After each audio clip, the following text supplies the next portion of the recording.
Çfarë po ndodh me njerëzit? Çfarë po ndodh me botën? Çfarë po ndodh me të varfërit? Çfarë po ndodh me të pasurit? Çfarë po ndodh me politikanët? Çfarë po ndodh me tokat, me shtetet, me kontinentet? Pra, në të gjithë botën, nëse e keni vënë re, kohët e fundit duket sikur planeti është në kaos. Dhe pyetja është, çfarë po ndodh? Si gjithmonë kush është rastisht nëse nuk e keni bërë ende, lidhuni me këtë faqe që të shihemi sërish dhe falenderoj që jemi përbashkë. Nëse e keni vënë re, ka probleme gjithandej. Nuk ka shtet, nuk ka vend, kontinent, cep i botës pa probleme. Dhe pyetja është pse? Shikoni, nëse do ta marrim tani në dy versione. Deri para pak kohësh, njeriu jetonte. Nuk është se jetonte mirë, po jetonte. Disa edhe vuanin, por nuk kishin këto probleme si sot. Pra nuk kishte gjithë këtë rëmuj si sot. Dhe pyetja është, pse gjithë kjo rëmuj? Pra pse pikërisht në këtë periudhë? Pse pas vitit 2000? E përsëris edhe një herë. Që nga viti, për shembull, pas luftës së dytë botërore, që nga viti 1946-47 deri në vitin 2000, po ta shikoni, rreth 50 vjet, bota ishte, le të themi që nga viti 50 deri në vitin 2000. Bota ishte për 50 vjet në një status sikur mund të ishte neutral. Kishte lëvizje lart e poshtë, kishte lëvizje qoftë ekonomike, qoftë teknologjike, shoqërore e tjerë. Por duket sikur ishte në të njëjtin nivel. Dhe do t'ju them, sa herë që flas me të moshuarit, për shembull edhe këtu në Itali, thonë të njëjtën gjë. Për shembull, prindrit tanë, thonë këtu, shkonin dhe punonin në Parara. Kur ktheheshin, fëmijët i linin në shtëpi, i linin vetëm, mund të ishte i madhi apo e madhja, fëmia i madh, që kontrollonte të tjerët, ose i thoshin komshiut, ose në njërit nga fshati. E njëjta gjë ndodhte edhe në Shqipëri. Por e njëjta gjë ndodhte edhe në Argjentinë, e njëjta gjë ndodhte edhe në Kanada, pra në Amerikë, kudo. Pra ishte një periudhë që të gjithë silleshin njësoj. Dhe nga viti 2000 këtej, po të shikoni, mos o zot të lësh një fëmijë, t'ja lësh dikujt, t'ja lësh një babysitere, apo t'ja lësh një komshiu, nuk ka shans fare që t'ja lësh. Dhe nëse keni vëre, ti nuk e të drejtë për asgjë, nuk e të drejtë të fjalës tënde, nuk e të drejtë të ngërsh zërin kundër fëmijës tënd, nuk e të drejtë kundër të drejtës tënde të tokës, të shtëpisë etj. Pra të gjitha këto së bashku bëjnë që bota të jetë në kaos, sepse sipas gjasave i kanë dhënë të drejtën njeriut, pra individit. Po është e vërtet që i kanë dhënë të drejtën individit? Le ta shohim. Duke filluar që nga viti 2015 që lindi ajo idea, ose mirë u përhapa ai lajmi që doli ligji i ri i privatësisë, të gjithë tani thonë, ti po më preke me dorë, unë do të bëj këtë, të bëj atë. Kjo është formuar vetëm për të ndarë njerëzit mes njëri tjetrit. Sepse nëse keni vëre, janë ndarë familjet, janë ndarë fëmijët, janë ndarë bashkëshorti me bashkëshorten, janë ndarë shokët me shoqet, janë ndarë që të gjithë.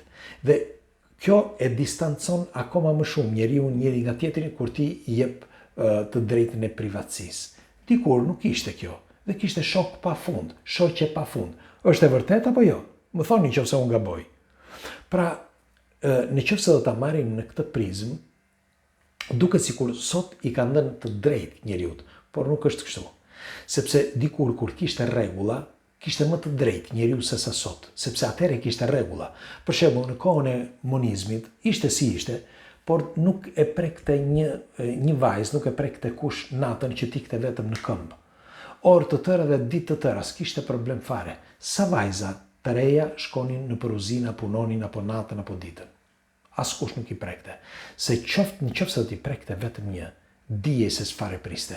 E njëjta gjë që ndodh sot në Kinë. Por ndonë se në Kinë, po ka disa ligje të forta, por ka disa të tjera që janë ligje të perëndimit, sepse janë të detyruara që të ecin një hap me perëndimin, për shumë arsye. Dhe pikërisht kjo i detyron që ata t'jenë paravarësisht të afrohen perëndimit.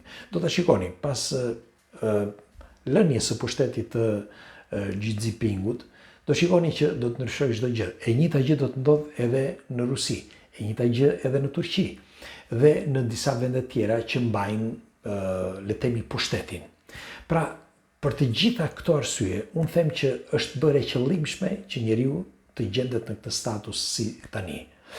Po ta shikoni, në çdo vend, për shembull edhe në Shqipëri vazhdojnë protestat. Protesta ka gjithandej. Ka protesta që vazhdojnë ende sot që prej kohrave në vitin që pas luftës dytë botërore, sepse ka shumë protesta në mbar botën, por varet nga vendi. Dhe protesta duket sikur njeriu ka të drejtë të fjalës, sikur ka të drejtë të bëjë çdo gjë. Po a është e vërtet? Ja më thoni ju. Me fjalë, njeriu mund të bëjë çdo doj, mund të bëjë protesta sa doj, por nuk janë ata që vendosin, sepse kush vendos atje pas do ta lënë në qeveri derisa të nevojitet ai njeri, sepse nëse i ka dhënë postin, pozicionin një politikani, ai që e ka vendosur, sepse politikanët nuk shkojnë aty se e meritojnë, pra e meritojnë nga populli. Jo, gabim. Nuk e meritojnë nga populli, sepse nëse keni vënë re, populli nuk i do politikanët. I duan vetë politikanët, por jo populli. Populli, le themi, pak janë ata që janë tifoz të politikës. Sepse në të vërtet, po ta shikoni, janë është si puna e peshkut. Peshku kur kalbet, me fjalë kur rrim shumë kalbet dhe kështu që është i detyruar që të ndryshojë. Mirë po, nëse nuk mbaron detyrën, nuk mund ta ndryshojnë. Dhe kjo ka ndodhur në të gjitha politikat dhe ndodh ende sot. Dhe populli ngrihet në këmbë, por siç ju thash, ngrihet në çdo vend të botës dhe në të gjitha kontinentet, në çdo cep të botës ka probleme. Sot i kanë shtuar këto probleme gjoja duke i dhënë të drejtë njeriut për të vetmen arsye. Sepse për ta nënshtruar më mirë njeriun, duhet që ti gjoja t'i japësh diçka. Ti i krijon iluzionin në tru njeriut që t'i jep diçka, por në të vërtetë nuk jep asgjë. Dhe kjo pse bëhet? Po ta shikoni, në të gjitha skajet e jetës ti paguan çdo gjë. Paguan në çdo cep të jetës, duke filluar që nga veshjet, nga uji, nga dritat, nga shtëpia, nga taksa, nga gazi, nga çdo gjë.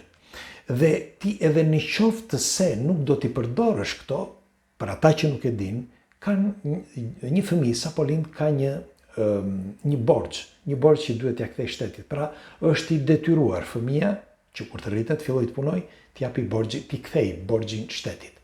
Borxhi ai s'ka faj.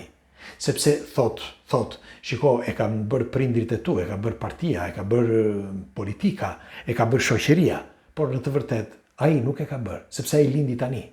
Pra, me këtë duhet të them që bota, duke sikur planetin, duke sikur nuk është yti. Jo duket, por nuk është yti. Nuk është yti sepse për të gjitha këto arsye, dhe për më shumë akoma që ka një pafundësi arsyesh, ti duke sikur je këtu me qira. Çdo gjë që e merr me qira.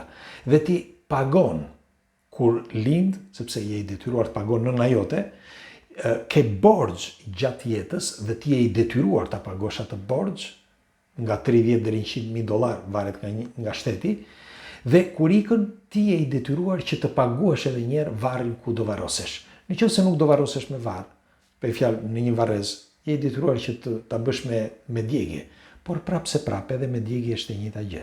Pra në çdo cep të jetës ti që kur para se të lindësh, vazhdon të lindësh, vazhdon jetën deri kur vdes ti pagon çdo gjë. Tani më thoni, a është drejt kjo apo jo? Dikur, siç ju thash dhe më përpara, njeriu jetonte i lirë. Dhe sot shikoni se ku kemi arritur. Mendohet që i gjithë ky problem me kalimin e kohës do intensifikohet gjithmonë më shumë dhe do përpi, si mund quhet, shtëllunga ose stuhia një pjesë të madhe të njerëzve. Dhe ata që do mbeten, padyshim do të hanë me luk floriri dhe do t'i them se përse. Sepse që nga kohët antike thuhet eksaktësisht dhe unë mendoj që ka qenë është dhe vazhdon të ndodh e njëjta gjë. Pra që njeriu me kalimin e kohës, duke shkatëruar vetveten, ata që mbeten shumë pak. Dhe kështu që në fund kanë teknologjinë, kanë çdo gjë, kanë robotat dhe jetojnë shkëlqyeshëm. Pra, ju çfarë mendimi keni? A është në kaos bota dhe kur do të mbaroj, kur do të përfundoj kjo val kaosi? Pres komentet tuaja. Natën e mirë.